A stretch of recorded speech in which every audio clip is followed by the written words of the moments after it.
Boa noite. O Senado aprovou agora à noite o projeto que facilita a adesão de estados e municípios à nova Previdência. Com a chamada PEC paralela, eles poderão trocar os regimes próprios de seus servidores pelas regras do Plano Federal, bastando aprovar uma lei ordinária. Isso exige menos votos do que mudar as constituições locais. O texto segue agora para a Câmara dos Deputados, onde tem que passar por 2 turnos de votação no plenário. Você vai ver também. Supremo julga amanhã. Qual o limite para compartilhar dados de órgãos de controle com órgãos de investigação? Na Câmara, um deputado quebra quadro que critica a violência contra negros. São Paulo, único estado onde o desemprego caiu no 3º trimestre. Construção civil puxou a recuperação. Carlos Alberto Sardenberg avalia: dólar alto não oferece risco à economia. Um PM disparou o tiro que matou a menina Ágata no Rio. Ele foi indiciado por homicídio doloso com erro na execução. Operações contra a corrupção. Desembargadores e juízes são suspeitos de vender sentenças na Bahia. E o ex-presidente do Paraguai entra na mira da Lava Jato, acusado de dar dinheiro a um doleiro que estava foragido da justiça brasileira. E mais 3 mortos em protestos na Bolívia.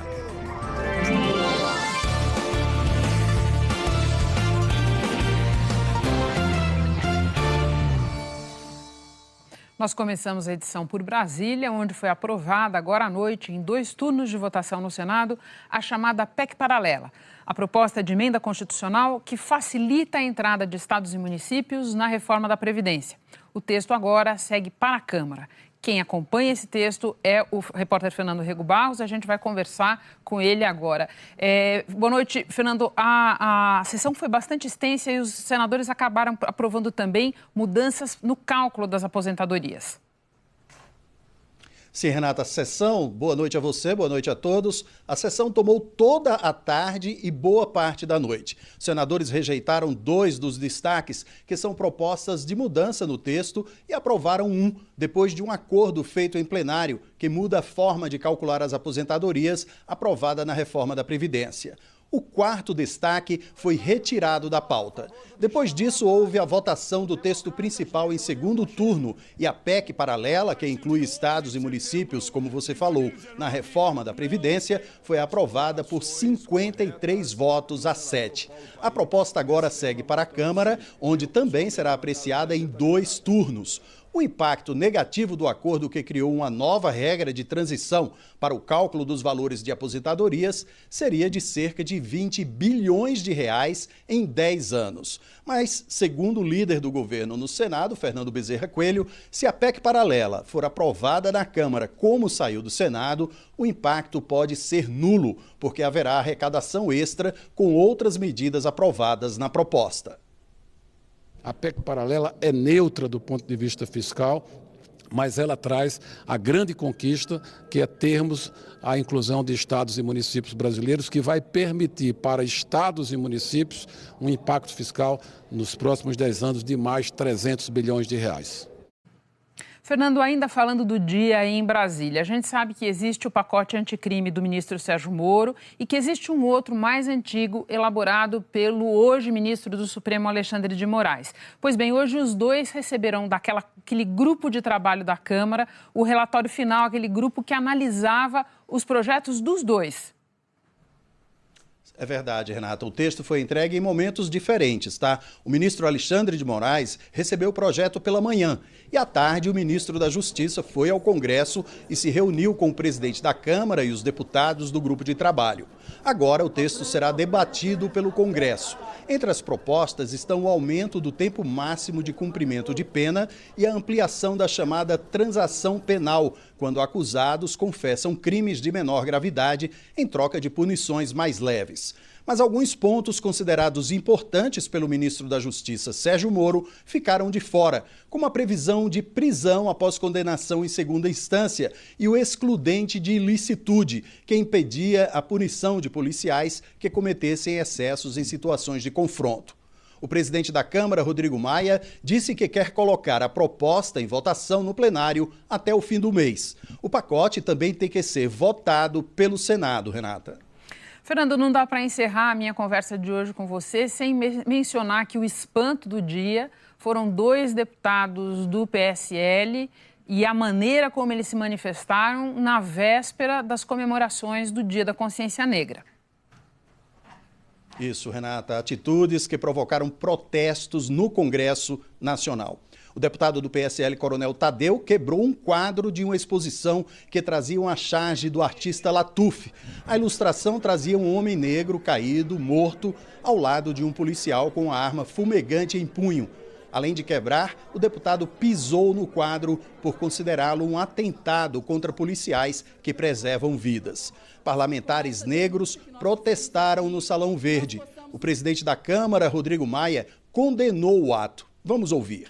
O que aconteceu em relação ao episódio que envolveu o deputado Tadeu, uma exposição, é muito grave. Numa democracia, num país livre, não é porque nós divergimos, né, da posição da outra pessoa que nós devemos agredi-la verbalmente, fisicamente, ou retirar de forma violenta uma exposição, uma peça de uma exposição que foi autorizada pela presidência da Câmara.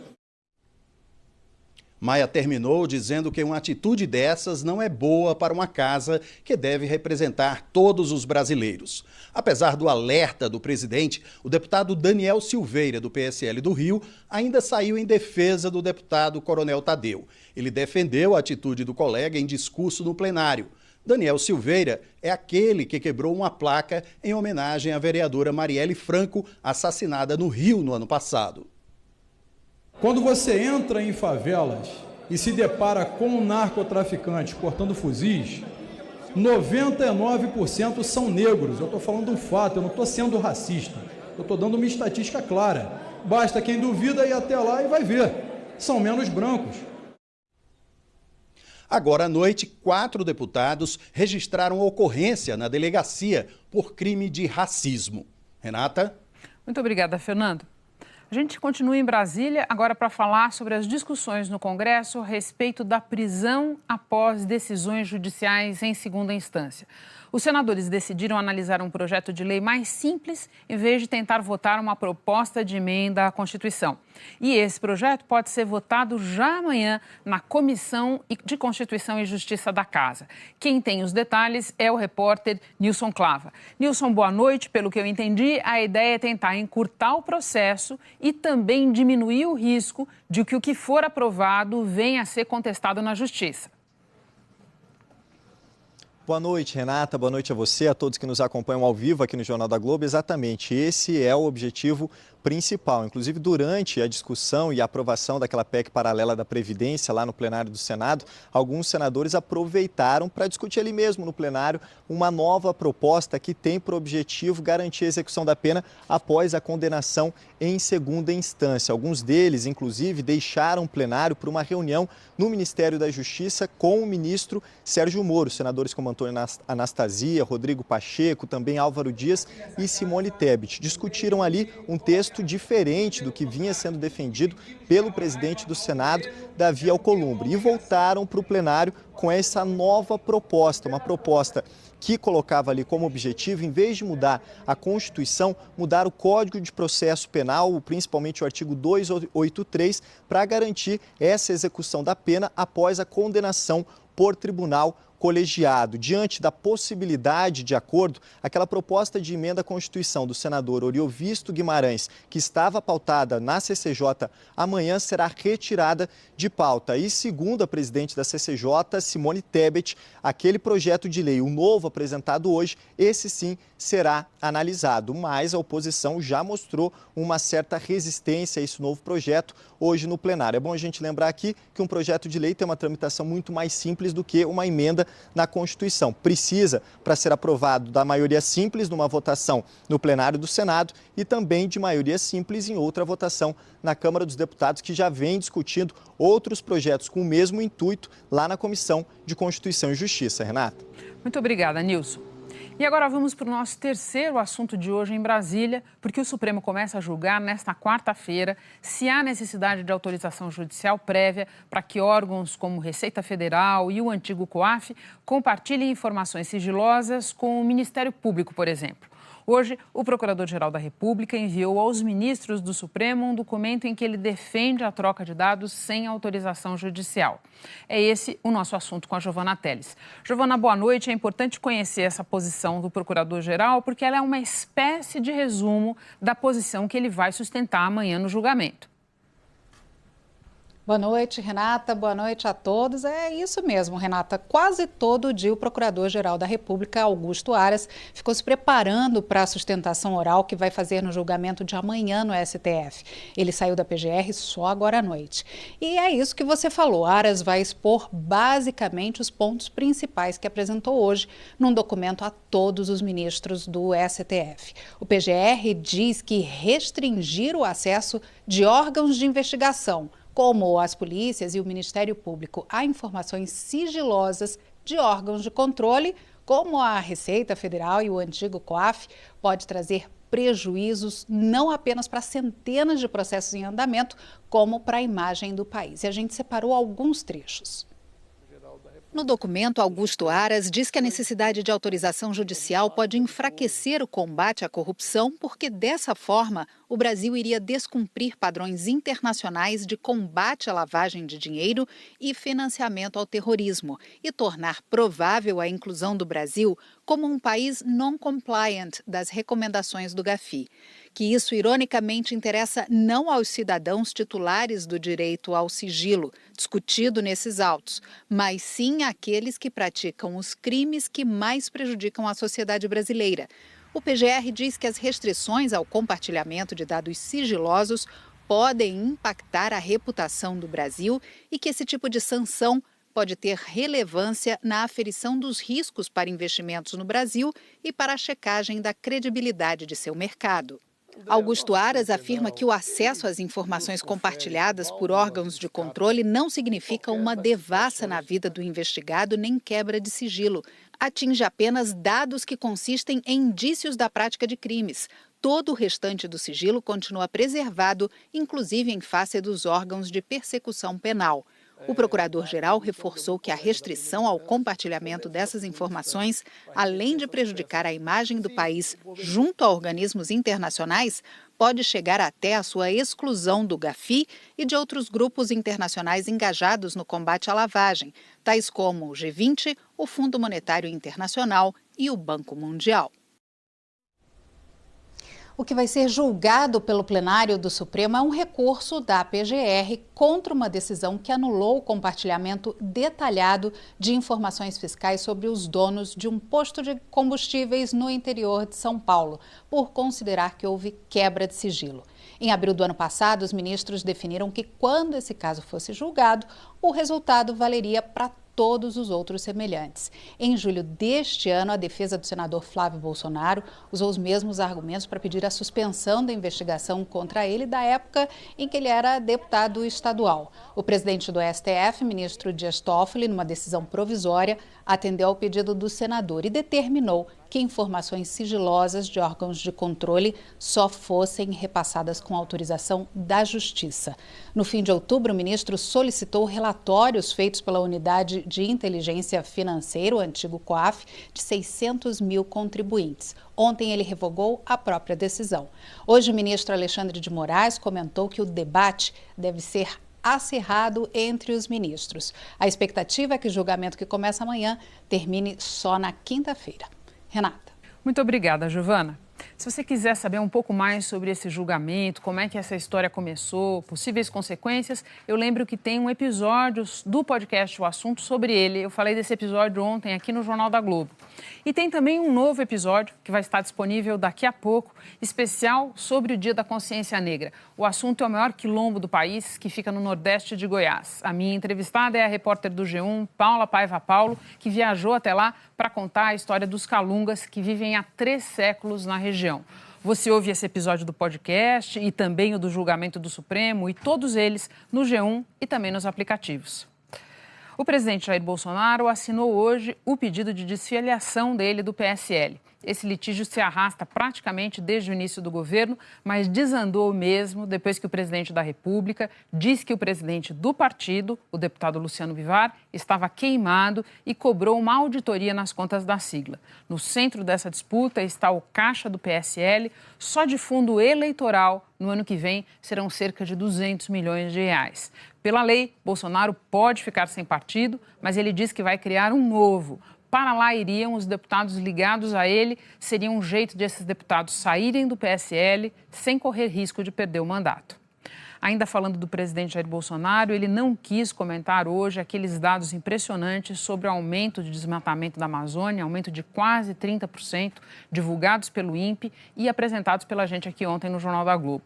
Bolsonaro disse que as perguntas deveriam ser feitas ao ministro do Meio Ambiente, Ricardo Salles. Vocês viram o desmatamento quando a Dilma foi ministra? A Dilma não, a Marina Silva foi ministra, vocês viram? Foi recorde de desmatamento, então não pergunta pra mim não.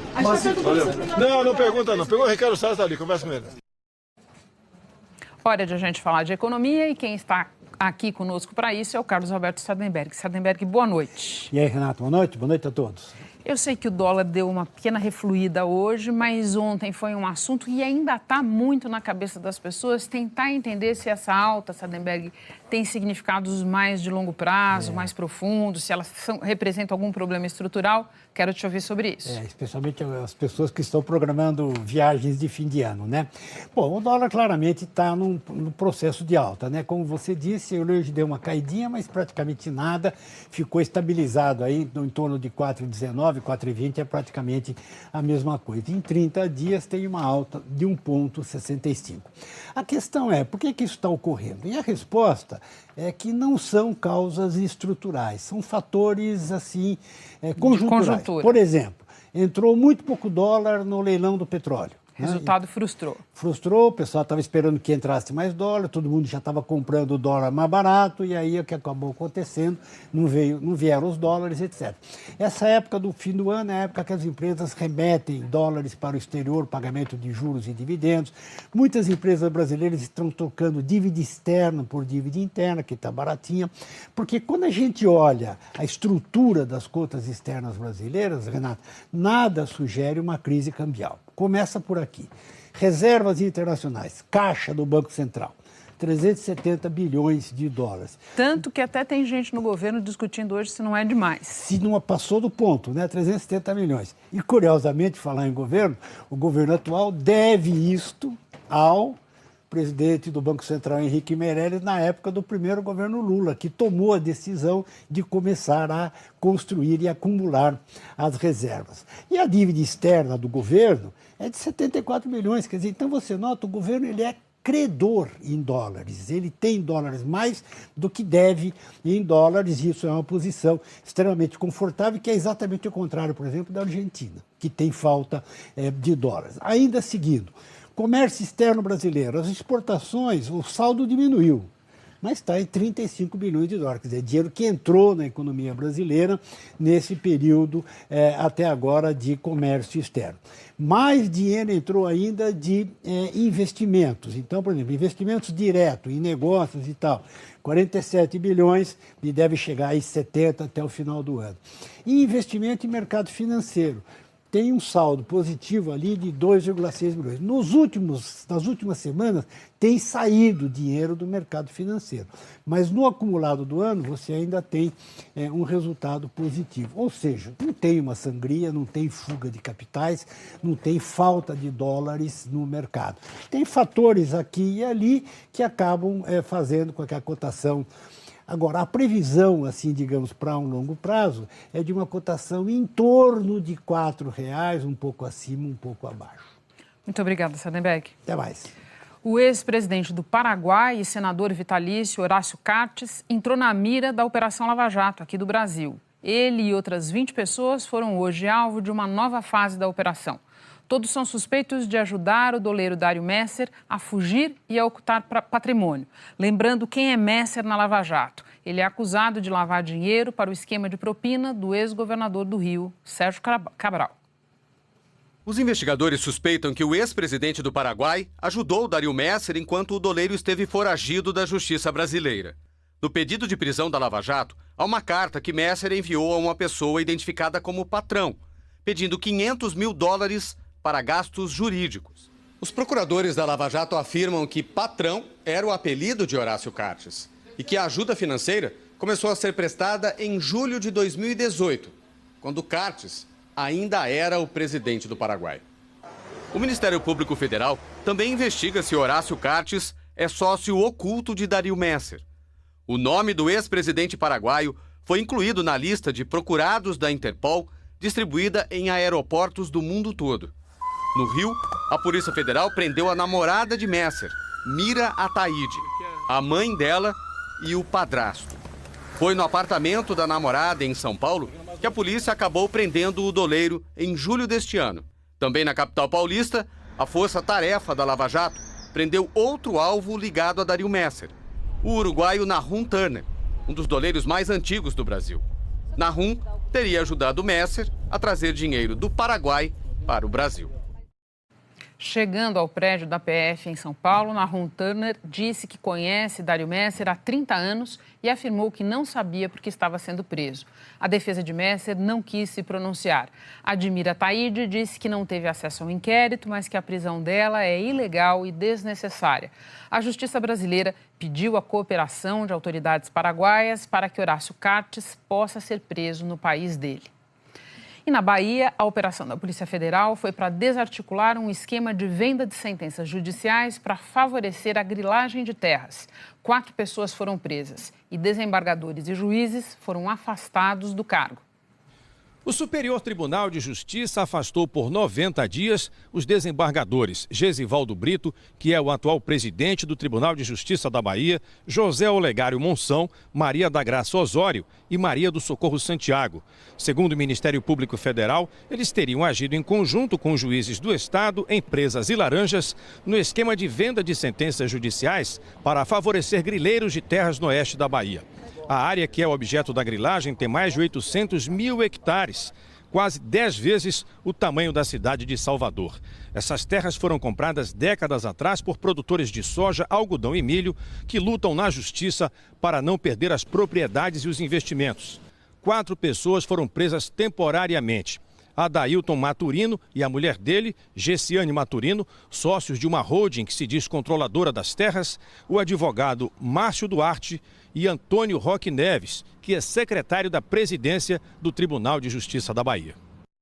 Nós procuramos todos os integrantes do Tribunal de Justiça citados na reportagem, mas só a defesa da desembargadora Maria do Socorro se manifestou. Em nota, declarou perplexidade e disse que o Conselho Nacional de Justiça não constatou incompatibilidade entre a renda e o patrimônio da desembargadora.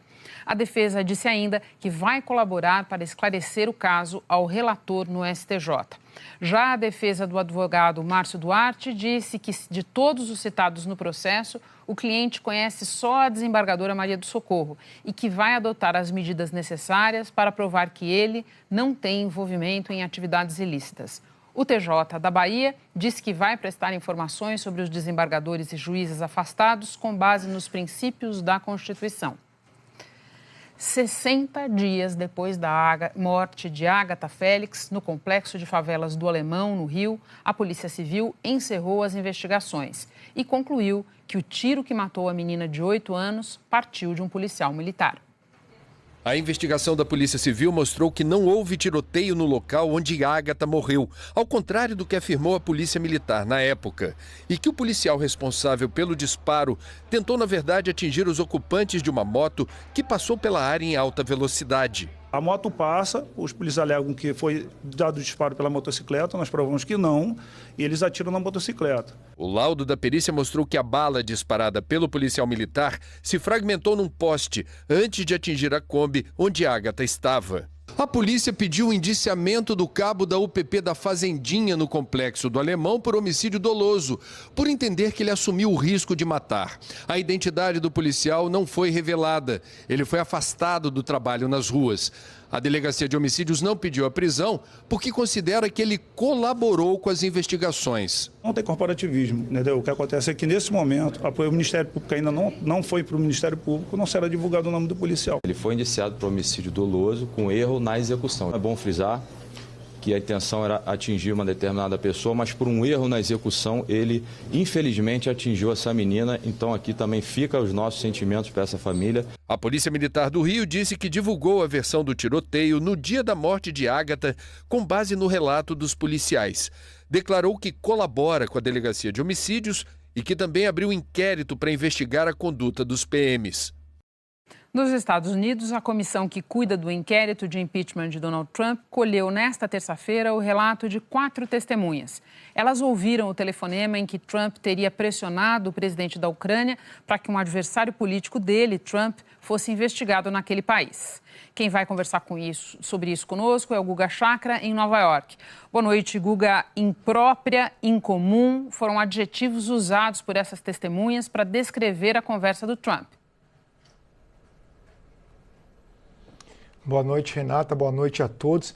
3 dessas 4 testemunhas foram claras ao dizer que foi imprópria a postura do presidente dos Estados Unidos, Donald Trump, na ligação que ele fez ao presidente da Ucrânia, ao Zelensky, na qual ele pressiona o líder ucraniano a investigar o Joe Biden, ex-vice-presidente americano e pré-candidato à presidência dos Estados Unidos, pelo envolvimento de um filho dele, de um filho do Biden, em uma empresa ucraniana. Ele faz parte do conselho de uma empresa na Ucrânia. E o Trump teria usado essa toda a questão do processo de impeachment. O Trump é acusado de usar uma ajuda financeira dos Estados Unidos, ajuda militar americana para a Ucrânia. Ele teria congelado essa ajuda para pressionar o líder ucraniano. O 4º depoente não chega a chamar de imprópria, mas avalia que não foi a postura correta adotada pelo presidente Trump. Lembrando que são todas autoridades ligadas de alguma forma à Casa Branca. Alguns deles, inclusive, são responsáveis por política da Ucrânia dentro do Conselho de Segurança Nacional Americana, como a gente está vendo o tenente-coronel Vindman. Guga, em um dia cheio de depoimentos, eu queria te ouvir sobre a repercussão deles. Renato, o impacto tem sido bem menor, ou menor, vamos colocar assim, do que foi durante o processo de impeachment do presidente Clinton, processo de impeachment do presidente Nixon. A audiência nas TVs não tem sido muito elevada até agora e, além disso, a sociedade americana segue polarizada sobre a questão do afastamento do presidente dos Estados Unidos e seguindo linhas partidárias. Os democratas sendo favoráveis ao afastamento, os republicanos sendo contrários e os independentes basicamente divididos ao meio. Da Guga, na Bolívia, 3 pessoas morreram num confronto entre apoiadores do ex-presidente Evo Morales e forças de segurança. Mais de 30 ficaram feridas. Segundo a Defensoria Pública, manifestantes que cercavam uma fábrica de combustíveis foram atingidos por armas de fogo quando tentavam impedir a saída de caminhões com gasolina e gás da cidade de El Alto para a capital, La Paz.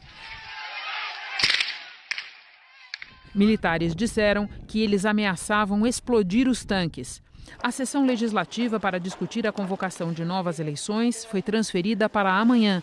O representante da Organização dos Estados Americanos na Bolívia, Rodolfo Pisa Rocafort, disse que só uma nova eleição pode pacificar o país. E que a OEA está oferecendo ajuda técnica para que isso aconteça. No próximo bloco, construção civil lidera a criação de vagas no 3º trimestre.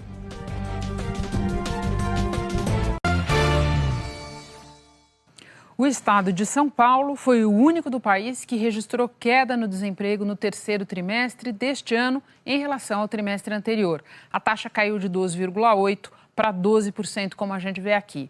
No outro extremo, a desocupação cresceu em Rondônia, de 6,7% para 8,2%.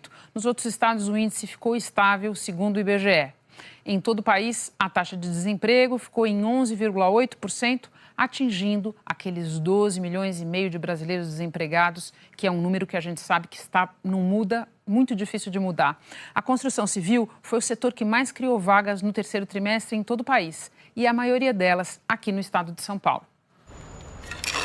Este é o segundo dia de trabalho do Erildo na obra desse prédio no centro de São Paulo. Foram 3 meses desempregado. Não parece muito, mas foi suficiente para marcar esse baiano. Pedi um copo de leite, abrir a geladeira, não tem um copo de leite, é muito complicado. Então, quando aparece uma vaga dessa, assim, uma vaga dessa, tem que agradecer a Deus por tudo. O diretor da construtora conta que 2019 vinha sendo um ano de incertezas, até que a partir do fim de setembro voltaram os lançamentos e as ofertas de trabalho. Nós tínhamos no início do ano, em janeiro, 2 canteiros de obras. Hoje nós estamos com 8 canteiros de obra. Isso dá uma geração de emprego gigantesca, né? Hoje nós estamos então com em torno de 600 funcionários e tínhamos 160, 150 funcionários no início do ano. A construção civil foi o setor que mais criou vagas nesse terceiro trimestre de 2019. Em todo o Brasil, foram mais de 250 mil novos postos de trabalho. Quase metade deles só aqui em São Paulo. Os números da PNAD mostram que o percentual da população brasileira trabalhando por conta própria chega a quase 30%. Mais de 3 milhões de pessoas buscam emprego há 2 anos ou mais. Tanto tempo que muitos desistem de procurar. O número de desalentados está em quase 5 milhões de brasileiros.